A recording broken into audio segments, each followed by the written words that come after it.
영모의 소용돌이 속에서 살아남은 판서댁 딸 서윤과 왕족의 굴레를 벗어던진 서자 은호. 두 사람이 우물가에서 마주친 찰나의 인연이 어떻게 조선의 운명을 바꾸게 되었을까요?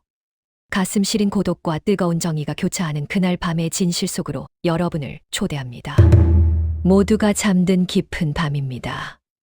창밖의 바람 소리가 유난히 가깝게 들리는 걸 보니 오늘도 잠을 청하기엔 마음속에 남은 이야기가 참 많은 모양입니다.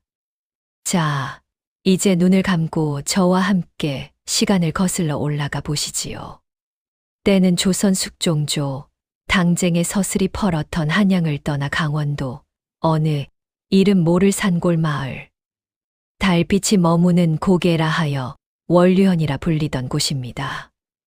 그곳에는 세상의 눈을 피해 숨어든 두 개의 그림자가 있었습니다. 오늘 우리가 만날 비밀의 주인공들입니다. 원류현 어귀 낡았으나 단정한 초가 한 채가 보입니다. 마당 한편 우물가에 여인 하나가 서 있군요. 이판서댁 귀한 외동딸로 태어나 비단 꽃신만 신고 살았던 서윤입니다. 가문이 영모의 소용돌이에 휘말려 풍비박산 나던 날, 그녀는 아버지의 유언대로 죽은 듯 살기 위해 이곳까지 흘러 들어왔습니다. 서윤은 두레박을 내려 우물물을 깃습니다. 물결이 일렁이자 그 안에 비친 보름달이 수천 개의 조각으로 부서집니다. 그녀는 생각합니다. 내 인생도 저 달과 같구나. 한때는 저리도 둥글고 밝았으나 이제는 깨진 거울처럼 조각나 다시는 이어질 줄을 모르는구나. 차가운 물에 손을 담그면 뼈마디가 시려오지만 그녀를 더 춥게 만드는 것은 가슴 속에 묻어둔 그날의 기억입니다. 아버지가 유배지로 떠나며 건네준 낡은 비단 주머니 하나. 그 안에 든 것은 무엇일까요? 이것이 서윤이 품은 첫 번째 비밀입니다. 그때였습니다. 우물가에서 멀지 않은 숲속, 다 쓰러져가는 정자 하나가 달빛을 받고 서 있는데 거기서 기이한 소리가 들려옵니다. 둥기덩, 둥기덩. 검은고 줄을 튕기는 소리입니다. 그런데 그 소리가 어찌나 처량한지 산짐승조차 숨을 죽이고 귀를 기울입니다. 그곳엔 삿갓을 깊게 눌러쓴 산에 은호가 앉아 있습니다. 왕의 핏줄을 이어받았으나 서자라는 이유로. 그리고 궁궐의 암투를 견디지 못해 스스로 길 위에 나그네가 된 사내입니다. 그의 손가락 끝에는 굳은 살이 박혀 있습니다. 칼 대신 검은 고채를 잡았지만 그의 눈빛은 여전히 날카롭습니다. 그는 왜 한양의 화려한 생활을 버리고 이 험한 산골까지 찾아온 것일까요? 서윤이 물동이를 이고 돌아가려던 찰나 검은고 소리가 뚝 끊깁니다. 정적 속에서 두 사람의 시선이 허공에서 마주칩니다. 은호는 정자 위에서, 서윤은 우물가에서. 사이는 멀지만 달빛은 공평하게 두 사람을 비춥니다. 서윤은 직감합니다. 저 사내의 눈빛이 예사롭지 않다는 것을. 은호 역시 느낍니다. 물동이를 인 저 여인의 고운 자태 뒤에 숨겨진 서늘한 슬픔을 말입니다. 두 사람은 서로에게 말을 건네지 않습니다. 조선의 법도가 그러했고 서로의 정체가 탄로 날까 두려운 마음이 앞섰기 때문입니다. 하지만 그 짧은 찰나 달빛이 맺어준 인연의 끈은 이미 두 사람의 발목을 묶어버렸습니다. 서윤은 서둘러 집으로 향하고 은호는 그녀가 떠난 빈자리를 오랫동안 바라봅니다. 우물물에 담긴 달빛은 여전히 일렁이고 밤은 깊어만 갑니다. 한바탕 소나기가 지나간 원류현의 숲은 물기를 머금어 더욱 깊은 향기를 내뿜습니다. 비온 뒤 산길을 걸어보신 적 있으시지요? 젖은 흙내음과 풀냄새가 뒤섞여 코끝을 간지럽히면 왠지 모르게 잊고 지냈던 옛 동무의 얼굴이 떠오르곤 합니다. 오늘 그 젖은 숲길 위로 두 사람의 발걸음이 교차합니다. 서유는 산나무를 뜯기 위해 바구니를 들었고 은호는 검은고를 등에 맨 채 정처 없이 걷고 있습니다. 산비탈 오솔길은 좁고 미끄럽습니다. 서윤이 젖은 바위 위를 조심스레 딛던 찰나 아차 하는 순간 발을 헛디디고 맙니다. 아, 짧은 외마디 비명. 몸이 기우뚱하며 바닥으로 고꾸라지려는 순간 누군가의 단단한 팔이 그녀의 허리를 낚아챕니다. 바로 은호입니다. 댄잎 사이로 스며든 달빛이 두 사람의 얼굴을 희미하게 비춥니다. 너무나 가까운 거리. 서유는 은호의 가슴팍에서 나는 은은한 묵향을 맡습니다. 은호는 당황한 서윤을 가만히 세워주며 낮게 읊조립니다. 산길이 험합니다. 달빛만 믿고 걷기엔 이 숲의 그림자가 너무 깊군요. 그 목소리는 검은고의 낮은 현을 튕기는 듯 묵직하고도 부드럽습니다. 서유는 고개를 숙인 채 치맛자락을 여밉니다. 사대부가의 법도가 몸에 밴 그녀였기에 낯선 사내와의 접촉은 가슴을 방망이 질치게 만듭니다. 서유는 조심스럽게 입을 뗍니다. 도와주셔서 고맙습니다. 선비님도 이 험한 밤길에 어찌 예 계시는지요? 은호는 허허로운 웃음을 지으며 대답합니다. 길이 있어 걷는 것이 아니라 발길이 닿는 곳이 곧 길이라 여기며 삽니다. 아기씨께서는 이 깊은 산 중에 무엇을 그리 찾아 헤매십니까? 서유는 차마 살기 위해 나무를 뜯는다는 말을 하지 못합니다. 대신 그녀는 은호의 등에 매여 있는 검은고를 바라봅니다. 어젯밤 우물가에서 들리던 그 소리가 선비님의 솜씨였군요. 소리가 참으로 외로웠습니다. 외로웠다는 그 한마디에 은호의 눈매가 가늘게 떨립니다. 수많은 이들이 그의 연주를 들으며 수려하다, 기품 있다 칭송했지만 그 속에 담긴 지독한 고독을 알아본 이는 이 여인이 처음이었기 때문입니다. 두 사람은 서로의 이름조차 묻지 않습니다. 이름을 안다는 것은 굴레를 쓰는 것이요. 정체를 밝히는 것은 화근을 부르는 일임을 직감적으로 알고 있기 때문입니다. 하지만 서윤이 돌아설 때 그녀의 저고리 소매단 사이로 은호는 살짝 삐져나온 비단 주머니를 보게 됩니다. 붉은 바탕에 금실로 수놓아진 문양. 그것은 여염집에서는 결코 쓸 수 없는 오직 궁중의 여인들이나 고위, 관직의 가문에서만 사용하는 귀한 물건이었습니다. 서유는 서둘러 자리를 떠났지만 그녀가 머물다 간 자리에는 진한 꽃향기가 남았습니다. 은호는 그 자리에 서서 자신의 가슴께를 만져봅니다. 서윤의 온기가 닿았던 곳이 화끈거립니다. 사방이 고요한 한밤중 은호는 자신이 머무는 낡은 정자에 앉아 검은고 대신 생각에 잠겨 있습니다. 낮에 보았던 서윤의 소매단 사이 그 찰나의 순간 목격한 붉은 모란수가 눈앞에 아른거립니다. 모란꽃은 부귀영화를 상징한다 하여 옛부터 귀하게 여겼지요. 하지만 서윤의 비단 주머니에 새겨진 모란은 여느 것과 달랐습니다. 꽃잎 끝이 살짝 굽어 올라간 형상. 그것은 오직 한양의 이판서대 가문에서만 사용하던 고유한 문장이었기 때문입니다. 은호는 가슴 깊숙이 숨겨두었던 기억의 서랍을 엽니다. 3년 전 한양 도성을 피로 물들였던 그 참혹한 정변의 날을 말입니다. 이판서. 청렴하기로 이름 높던 그분이 영모로 몰려 자진했다 들었거늘. 그 가문의 혈육은 모두 관비로 끌려갔다 하지 않았던가. 은호의 미간이 좁아집니다. 만약 그 여인이 이판서의 여식이라면 이곳 원류현에 숨어 사는 것 자체가 목숨을 건 도박입니다. 은호는 자신의 처지와 닮은 그녀의 운명에 묘한 동질감을 느낍니다. 왕의 서자로 태어나 이름 없는 들풀처럼 떠도른 자신과 몰락한 가문의 꽃으로 남겨진 그녀. 같은 시각 서유는 방 안의 작은 등잔불 아래 앉아 있습니다. 낮의 산길에서 은호와 마주쳤을 때 주머니가 노출되었을지도 모른다는 불안감이 그녀의 손끝을 떨게 합니다. 그녀는 주머니 속에서 낡은 종이 한 장을 꺼냅니다. 아버지가 마지막 순간에 건네준 피로 쓴 서신입니다.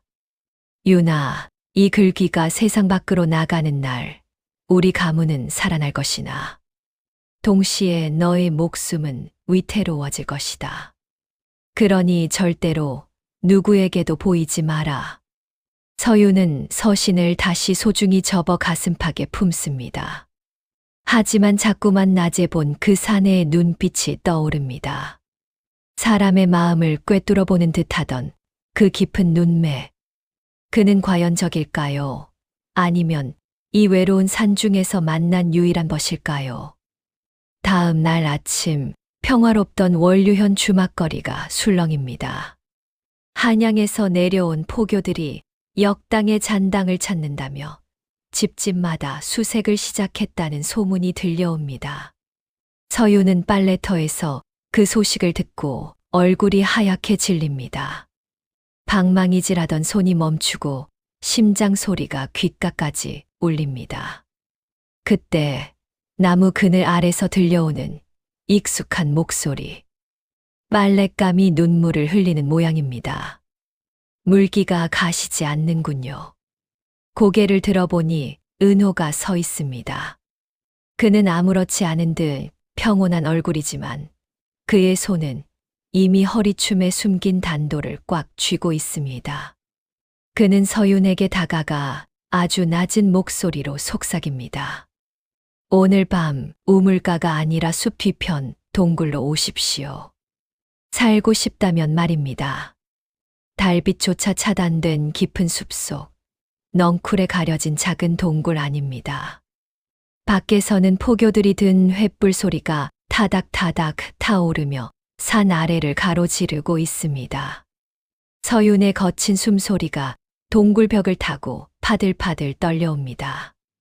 서윤은 어둠 속에서 자신의 가슴팍을 더듬습니다. 아버지가 남긴 그 비단 주머니. 목숨보다 귀한 그것이 무사한지 확인하려는 찰나 차가운 손 하나가 그녀의 손등을 덮습니다. 은호입니다. 쉿. 숨을 크게 내뱉지 마십시오. 산짐승의 감각보다 무서운 것이 관군의 집착입니다. 은호의 낮은 목소리가 서윤의 귓가를 스칩니다.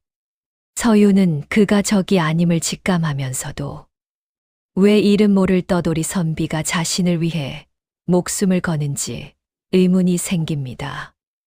횃불 소리가 멀어지자 은호는 작은 부싯돌을 켜 동굴 한편에 마른 잎을 태웁니다. 일렁이는 불꽃 사이로 드러난 은호의 얼굴. 평소 삿갓에 가려져 보이지 않던 그의 이마와 눈매가 불빛에 선명히 드러납니다. 서유는 깜짝 놀라 뒤로 물러납니다. 비록 몰락했으나 사대부가의 여식이었던 그녀는 단번에 알아차립니다. 저 기품 있는 이마와 귀 뒤의 점, 그리고 형형한 눈빛. 그것은 옛부터 전해 내려오는 이씨 가문의, 즉 왕가의 골격이었습니다. 은호가 씁쓸하게 웃으며 말합니다. 놀라지 마십시오. 나는 궁궐의 화려한 단청 아래 잠들지 못해 달빛을 이불 삼아 도망쳐 나온 못난 사내일 뿐입니다. 내 이름은 이은, 지금은 죽은 듯 살고 있는 이 나라의 서자입니다. 서유는 비로소 긴장을 풉니다. 자신은 반역자의 딸로, 그는 버려진 왕족으로. 두 사람은 결국 조선이라는 거대한 제국에서 튕겨져 나온 이방인들이었습니다.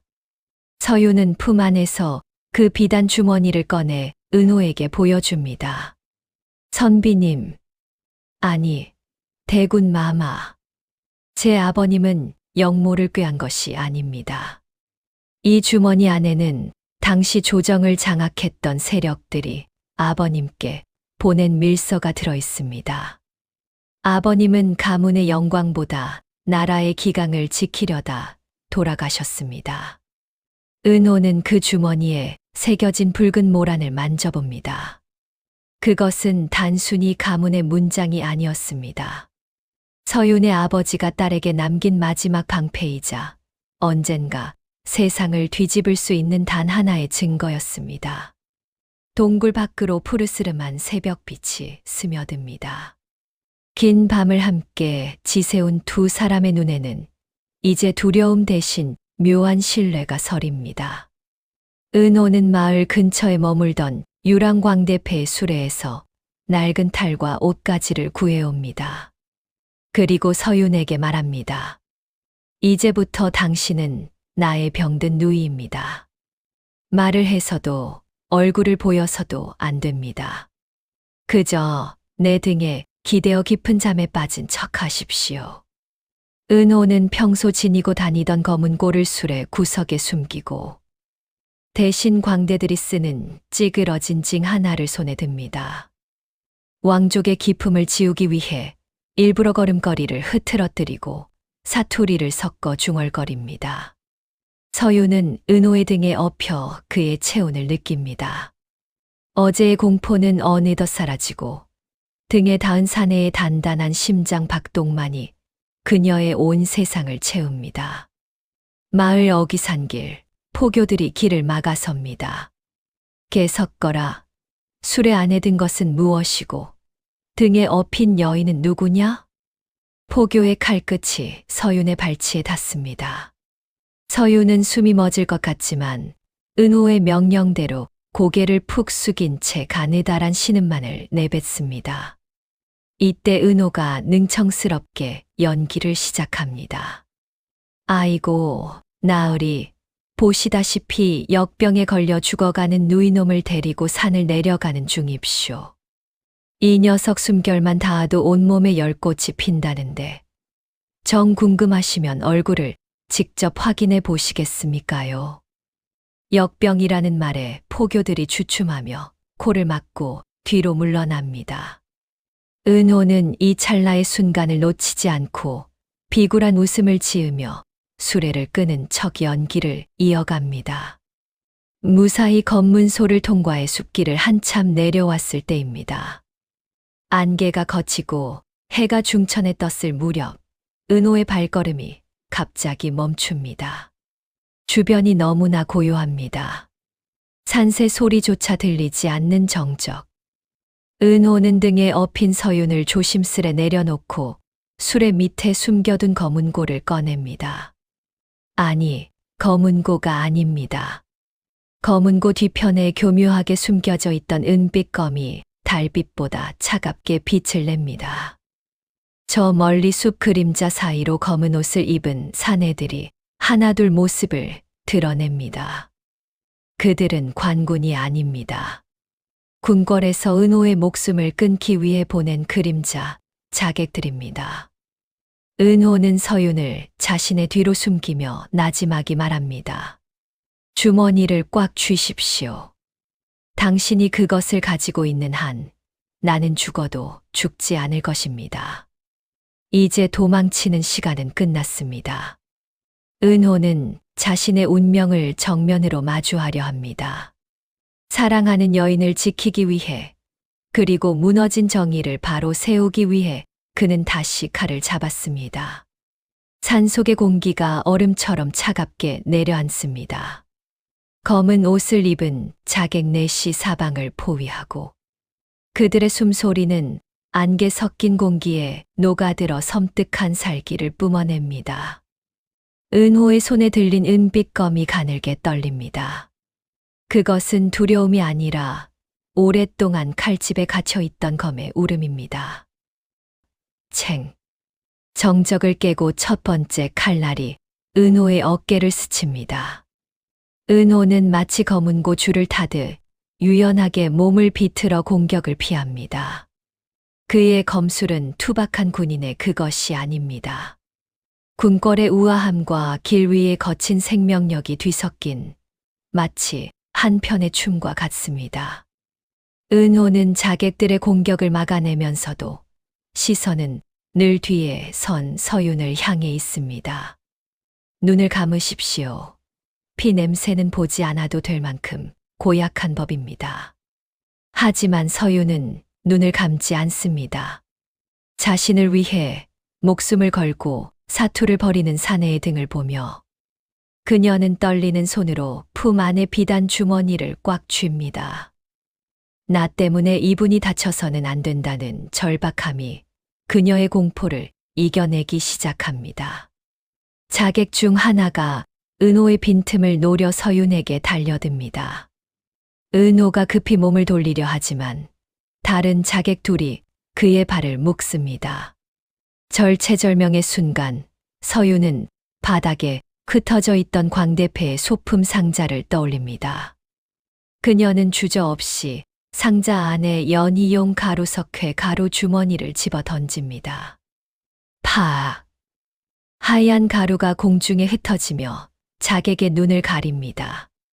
당황한 자객이 헛칼질을 하는 사이 은호의 검이 번개처럼 그 자객의 손목을 내리칩니다. 서윤은 연약한 양반과 여인이기를 포기했습니다. 사랑하는 이를 지키기 위해 기꺼이 흘바닥을 뒹구는 전사가 된 것입니다. 치열한 전투 끝에 3명의 자객을 물리쳤으나 은호 역시 옆구리에 깊은 자상을 입고 맙니다. 붉은 피가 무명옷을 적시고 그의 안색은 급격히 창백해집니다. 마지막 남은 자객이 비열한 웃음을 지으며 다가올 때 저 멀리 숲 위쪽에서 웅장한 종소리가 울려 퍼집니다. 당, 당, 당. 원류현의 깊은 곳에 숨겨진 천년 고찰, 청운사의 새벽 종소리입니다. 종소리와 함께 횃불을 든 승려들이 산 아래로 내려오는 모습이 보이자 마지막 자객은 훗날을 기약하며 어둠 속으로 몸을 날립니다. 은호는 검을 지팡이 삼아 간신히 버티다 서윤의 어깨 위로 쓰러집니다. 서윤은 눈물을 흘리며 그의 몸을 부축합니다. 선비님, 정신 차리셔요. 저를 지키신다 하지 않았습니까? 은호는 희미한 미소를 지으며 그녀의 손을 잡습니다. 그 손은 피로 젖어 뜨겁고도 축축합니다. 걱정 마십시오. 이 정도 상처에 꺾일 목숨이었다면 그 화려한 궁궐에서 벌써 사라졌을 겁니다. 깊은 산속 청운사의 새벽은 차가운 이슬과 은은한 향내가 뒤섞여 흐릅니다. 은호는 지금 그 고요함 한가운데 누워 있습니다. 자객의 칼날에 베인 상처는 깊고 그의 이마에는 식은땀이 비 오듯 흐릅니다. 서윤은 밤새 좁은 방 안에서 약탕기를 지켰습니다. 부채질 한 번에 정성을 담고 끓어오르는 약물에 기도를 담습니다. 양반과 아가씨로 자라며 불 한 번 지펴본 적 없던 그녀였지만 지금 그녀의 손은 검은 그을음과 약초 얼룩으로 가득합니다. 은호가 신음하며 몸을 뒤척이자 서윤은 젖은 수건으로 그의 이마를 정성스레 닦아냅니다. 선비님, 조금만 더 견디셔요. 저 때문에 흘리신 피를 생각하면 제 가슴이 이리도 미어지는데 어찌 이리 눈을 감고만 계십니까? 그녀의 눈물 한 방울이 은호의 뺨 위로 떨어집니다. 그것은 세상에서 가장 뜨겁고도 순수한 약이었습니다. 고열에 시달리는 은호가 희미하게 입술을 달싹입니다. 정신이 혼미한 와중에 그의 입에서 흘러나온 이름은 어머니였습니다. 어머니. 궁궐의 눈은 차갑고 달빛은 너무 멉니다. 저는 그저 검은고 소리만 따라가고 싶습니다. 서윤은 그 목소리를 들으며 깨닫습니다. 저 강해 보이던 사내의 가슴 속에 얼마나 깊은 응어리가 맺혀 있었는지를요. 왕의 아들이라는 화려한 굴레 뒤에 숨겨진 서자의 슬픔. 그리고 평생을 도망치며 살아야 했던 고독이 서윤의 가슴에 고스란히 전해집니다. 그녀는 은호의 떨리는 손을 두 손으로 꽉 맞잡습니다. 방 밖에서 이 모든 것을 지켜보던 청운사의 주지 스님이 나직하게 목탁을 두드리며 들어옵니다. 스님은 은호의 맥을 짚어보더니 서윤을 향해 인자한 미소를 지어 보입니다. 보살님, 너무 상심 마십시오. 이분은 명줄이 긴 분입니다. 다만 이분의 운명은 본인의 의지와 상관없이 큰 바람을 몰고 올 관상입니다. 보살님께서 품은 그 비단 주머니가 그 바람의 시작이 될지도 모릅니다. 서윤은 가슴이 철렁 내려앉습니다. 스님은 이미 모든 것을 꿰뚫어 보고 계셨던 걸까요? 스님, 이 인연이 화가 된다면 제가 떠나야 합니까? 스님은 허허 웃으며 대답합니다. 인연은 물줄기와 같아 억지로 막으려 하면 넘치고 흘려보내면 바다에서 만나는 법입니다. 그저 지금은 이 사람의 체온을 지키는데 전념하십시오.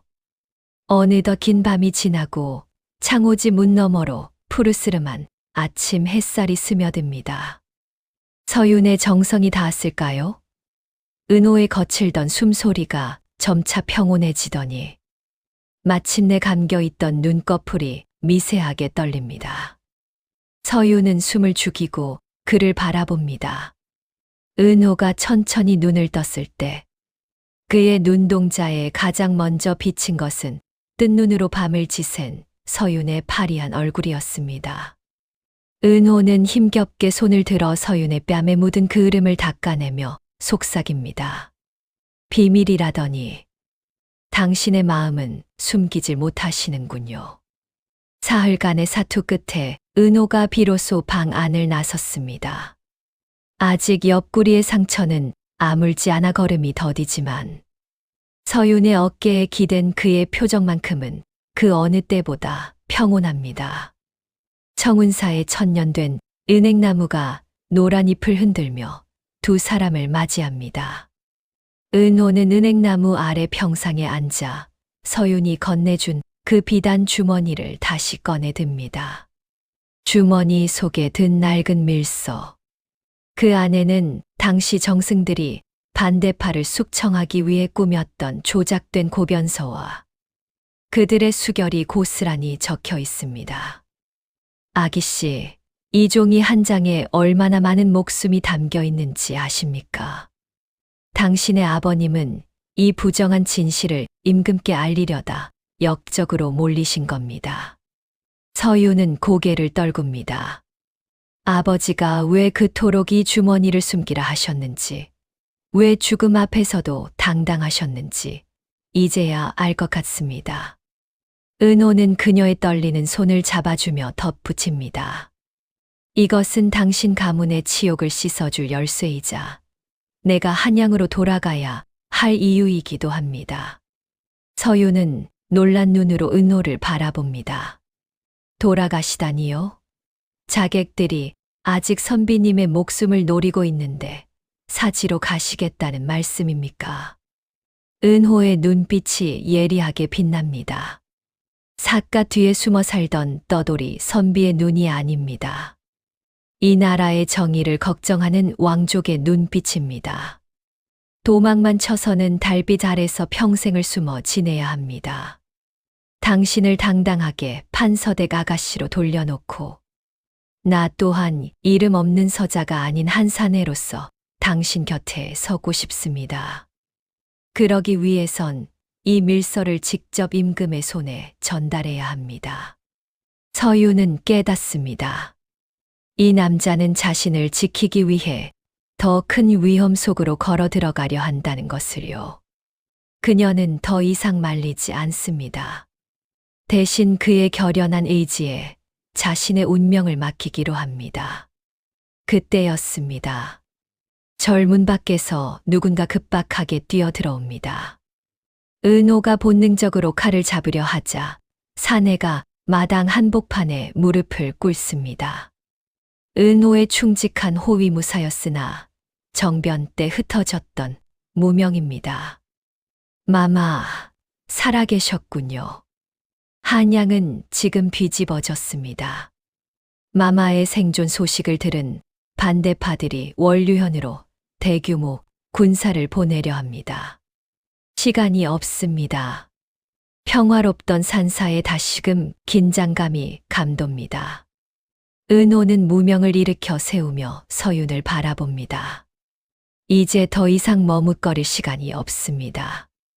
안식처였던 청운사를 떠나 이제는 불꽃이 튀는 한양 도성을 향해 나아가야 할 때입니다. 해질녘 두 사람은 절을 내려와 다시 길 위에 섭니다. 올라올 때는 쫓기는 도망자였으나 내려가는 지금은 세상을 바로잡으러 가는 동지가 되었습니다. 한양 도성에 닿기 전 마지막으로 거쳐야 할 한강 나루터 근처입니다. 낙화 주막. 이름처럼 지는 꽃들이 머무는 이곳에 은호와 서윤, 그리고 호위무사 무명이 자리를 잡습니다. 도성은 이미 경계가 삼엄하여 대낮에 입성하는 것은 불가능한 일. 세 사람은 어둠이 깊어지기를 기다리며 낮게 몸을 낮춥니다. 주막 구석진 방에서 은호의 상처를 살피던 서윤에게 주모가 술상을 들고 들어옵니다. 그런데 술상을 내려놓던 주모의 손이 눈에 띄게 떨립니다. 그녀는 서윤의 얼굴을 넋을 잃고 바라보더니 이내 털썩 주저앉아 입을 가립니다. 아이고, 아기씨, 판서댁 서윤 아기씨 아니십니까? 이 천한 복순이를 잊으셨단 말씀입니까? 주모는 과거 이 판서댁에서 서윤을 금지옥엽으로 키워냈던 유모의 딸 복순이었습니다. 가문이 몰락하던 날 간신히 목숨을 건져 이곳 나루터에 정착했던 것이지요. 서윤은 복순의 손을 맞잡으며 참았던 눈물을 터뜨립니다.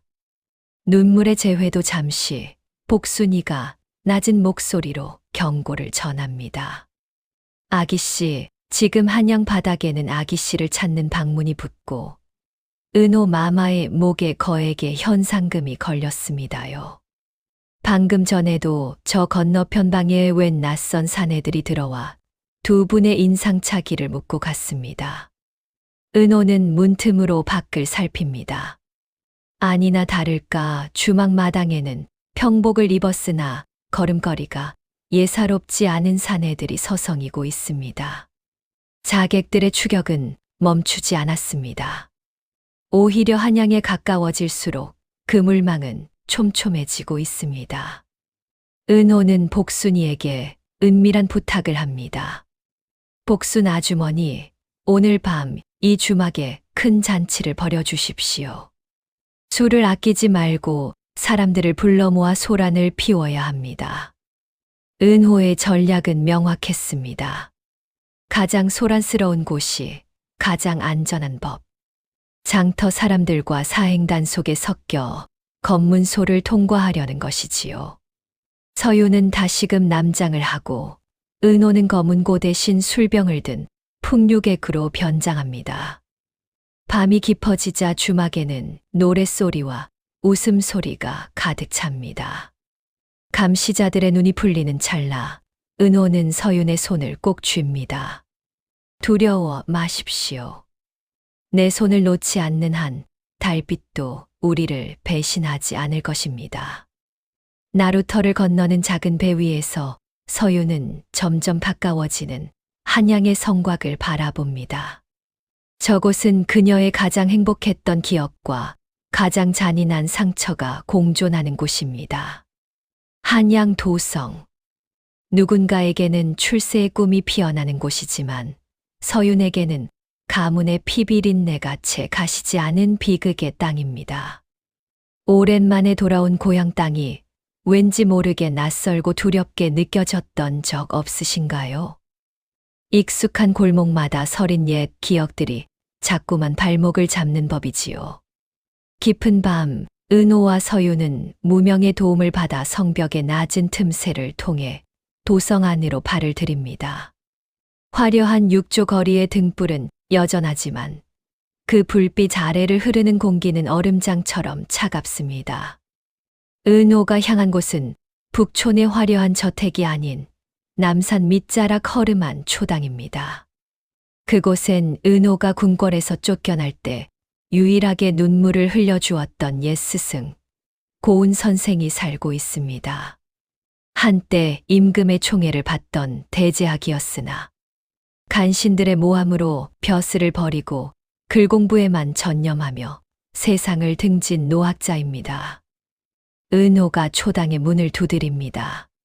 스승님, 길 잃은 제자가 달빛을 이고 돌아왔습니다. 방 안에서 들려오는 마른 기침 소리. 문이 열리고 등잔불을 든 노인이 나타납니다. 그는 은호의 얼굴을 확인하자마자 등잔을 떨어뜨릴 뻔합니다. 마마. 죽은 줄만 알았던 마마께서 어찌 이 험한 곳을 다시 찾으셨습니까? 고운 선생은 서윤이 내놓은 비단 주머니 속 밀서를 조심스레 펼쳐봅니다. 돋보기를 코끝에 걸고 한자 한자 읽어 내려가는 노학자의 손이 파르르 떨립니다. 이럴 수가. 이 판서가 목숨을 걸고 지키려던 것이 바로 이것이었구먼. 여기 적힌 수결들을 보게나. 지금 조정을 장악하고 있는 영의정부터 호조 판서까지 아니 가담하지 않은 자가 없구먼. 선생은 허망한 듯 천장을 바라보며 탄식합니다. 이 종이 한 장이 세상에 드러나면 나라는 뿌리째 흔들릴 것입니다. 서유는 무릎을 꿇고 간청합니다. 선생님, 제 아버님의 억울함을 풀어주십시오. 이 나라의 정의가 살아있음을 보여주십시오. 하지만 비밀은 오래 머물지 못하는 법입니다. 고운 선생의 초당 근처를 배회하던 영의정의 첩보원이 담장 너머로 흘러나오는 목소리를 포착합니다. 마마라는 호칭과 밀서라는 단어. 그림자는 즉시 어둠 속으로 사라져 한양에서 가장 크고 화려한 저택으로 달려갑니다. 영의정 김자겸. 그는 서윤의 아버지를 죽음으로 몰아넣은 장본인이자 지금 이 순간에도 은호의 목을 노리고 있는 자입니다. 김자겸은 찻잔을 내려놓으며 서늘하게 미소 짓습니다. 스스로 호랑이 굴로 걸어 들어왔구나. 이번에는 뿌리까지 뽑아 불태워야겠다. 초당 안, 은호는 서윤의 손을 잡으며 말합니다. 내일은 임금님께서 종묘로 행차하시는 날입니다. 그 길이 우리가 밀서를 전달할 마지막 기회입니다. 실패하면 우리는 반역자로 처형될 것입니다. 아기씨, 무섭지 않으십니까? 서윤은 은호의 눈을 똑바로 응시하며 대답합니다. 당신과 함께라면 저승길도 달빛 아래 산책처럼 느껴질 것입니다. 한양의 새벽은 차갑습니다. 하지만 남산 밑 초당의 공기는 그보다 더 뜨겁게 달아올라 있습니다. 은호는 평복 속에 가벼운 갑주를 입고 서유는 다시금 남장을 한 채 품 안에 비단 주머니를 단단히 묶습니다. 고운 선생은 떨리는 손으로 두 사람에게 따뜻한 차 한 잔을 건넵니다. 살아서 돌아오라는 말은 않겠네. 다만 진실이 죽지 않게만 해주게. 드디어 임금의 종묘 행차가 시작되었습니다. 수천 명의 관군이 길을 메우고 화려한 깃발이 바람에 나부낍니다. 길가에는 구경 나온 백성들로 인산인해를 이루고 있지요. 김자겸의 사병들이 곳곳에 숨어 눈을 부라리고 있지만 은호는 이미 술을 써두었습니다. 낙화 주막에서 만났던 복순이와 광대패들이 도성 안으로 들어와 곳곳에서 판을 벌입니다. 얼쑤, 저기 가는 저 행차가 나라님의 행차냐, 아니면 백성 피눈물 흘리게 하는 귀신들의 행차냐. 광대들의 풍자 섞인 농담에 관군들의 시선이 분산되는 찰나. 은호와 서유는 구경꾼들 틈을 파고들어 행렬에 가장 가까운 곳까지 접근합니다. 임금의 가마가 두 사람의 앞을 지나는 찰나입니다. 은호는 서윤에게 신호를 보냅니다. 서윤은 품 안에서 징을 꺼내 사력을 다해 내리칩니다. 징, 징, 징. 억울한 일이 있는 백성이 임금의 행차를 가로막고 호소하는 격쟁입니다. 행렬이 멈춰서고 관군들이 칼을 뽑아 들며 두 사람을 에워쌉니다. 어떤 놈이 감히 성상의 행차를 막느냐. 당장 저놈들을 끌어내라. 김자겸의 수하들이 눈치채고 칼을 휘두르며 다가옵니다. 은호가 서윤의 앞을 막아서며 외칩니다. 나는 이 나라의 왕자 은호다. 여기 이 판서가 목숨과 바꾼 진실이 있으니 전하께서는 부디 이 억울한 죽음의 목소리를 들어주소서. 그 순간 김자겸의 사병들이 은호를 향해 화살을 날립니다. 은호는 팔에 화살을 맞으면서도 서윤을 밀쳐내며 소리칩니다. 지금입니다. 뿌리십시오.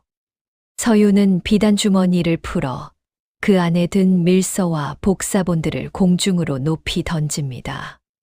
수백 장의 종이가 마치 하얀 나비처럼 달빛이 아닌 정오의 햇살 아래 흩날립니다. 구경하던 백성들이 그 종이를 집어들고 임금의 가마 앞에도 그 진실의 파편들이 내려앉습니다. 임금이 가마 문을 열고 밖을 내다봅니다. 흩날리는 종이 한 장을 손에 쥔 임금의 안색이 창백하게 변합니다. 그 종이에는 김자겸의 수결과 함께 자신의 형제였던 은호를 죽이려 한 음모가 낱낱이 적혀 있었으니까요.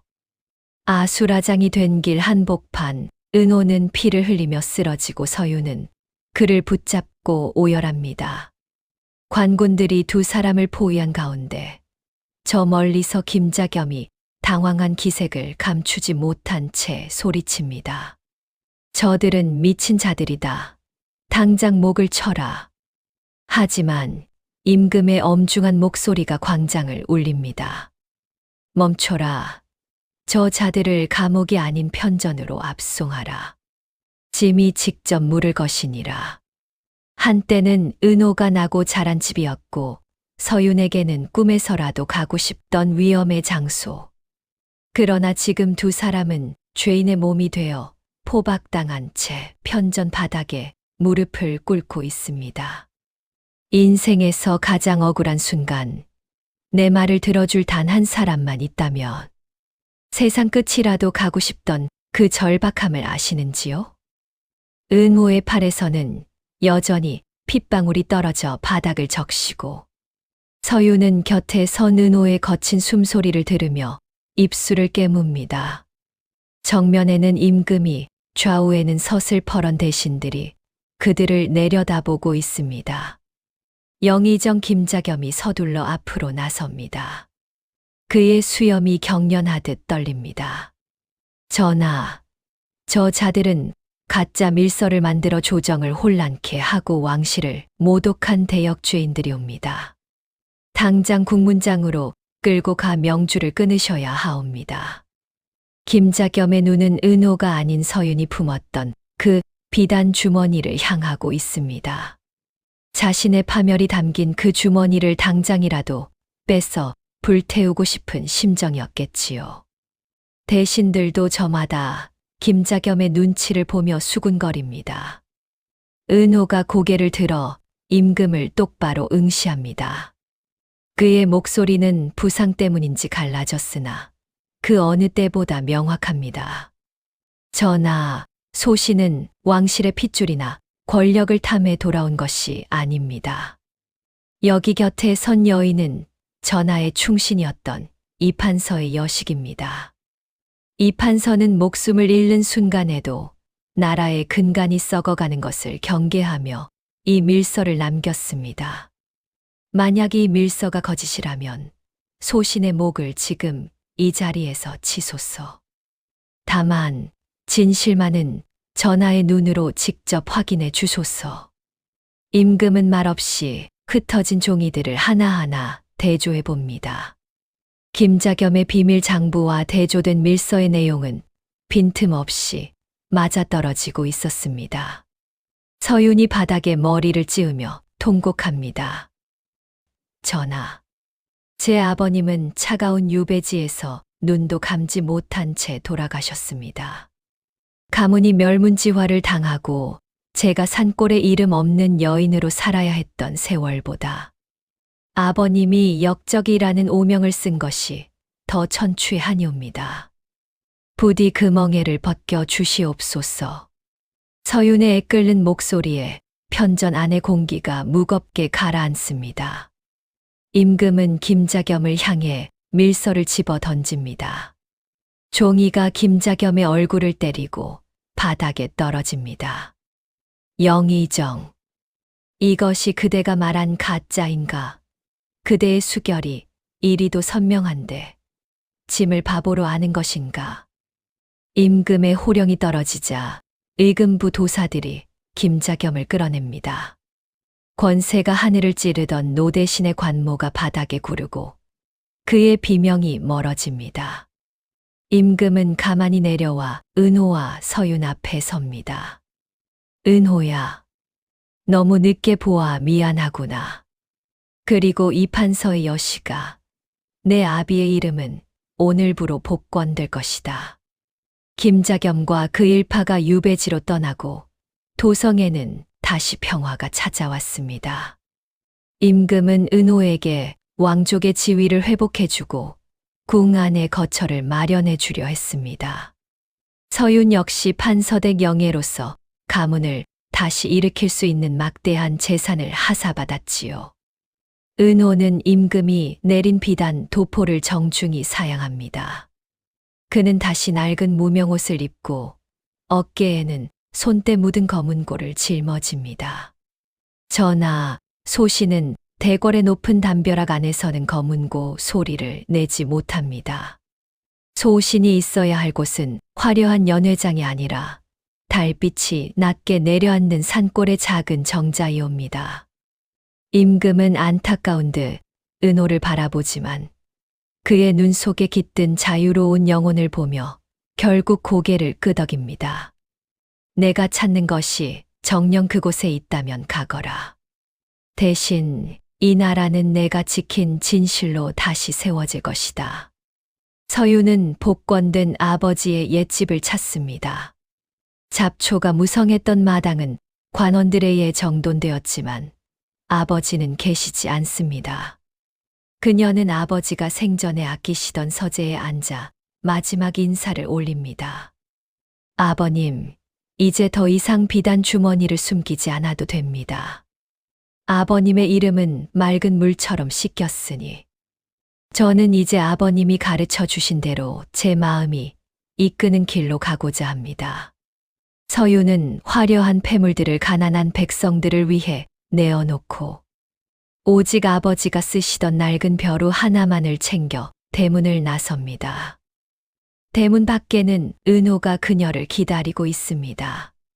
두 사람은 다시 한강 나루터를 건넙니다. 처음 올 때는 죽음을 각오한 비장함이 가득했으나 돌아가는 길은 가벼운 산행과도 같습니다. 아기씨, 후회하지 않으시겠습니까? 다시 산골의 고단한 삶으로 돌아가는 것을요. 은호의 물음에 서윤이 희미하게 미소 지으며 대답합니다. 비단 주머니 속에 진실을 가두고 살던 때보다 지금 이 빈손으로 걷는 길이 100배는 더 든든합니다. 선비님의 검은고 소리가 있는 곳이라면 그 어디든 저에겐 궁궐보다 화려한 곳이니까요. 다시 돌아온 원류현의 우물가. 달은 여전히 그곳에 머물며 두 사람을 비춥니다. 이제 그들의 비밀은 두려운 범죄가 아니라 서로만 아는 애틋한 정이 되었습니다. 마을 사람들은 여전히 그들이 누구인지 정확히 모릅니다. 그저 검은고를 잘 타는 선비와 나무를 잘 뜯는 다나한 여인이 부부의 연을 맺어 행복하게 살고 있다는 것뿐이지요. 긴 야담 속에서 우리는 진실이 승리하고 사랑이 완성되는 과정을 함께 보았습니다. 인생의 밤이 깊어 잠이 오지 않을 때, 저 산골 어느 모퉁이에서 검은 고소리에 맞춰 살아가는 두 사람의 행복을 떠올려 보십시오.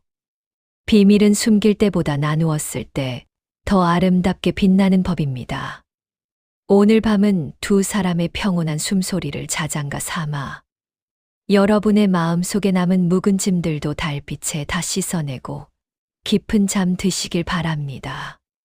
지금까지 달빛에 젖은 두 사람의 비밀이었습니다.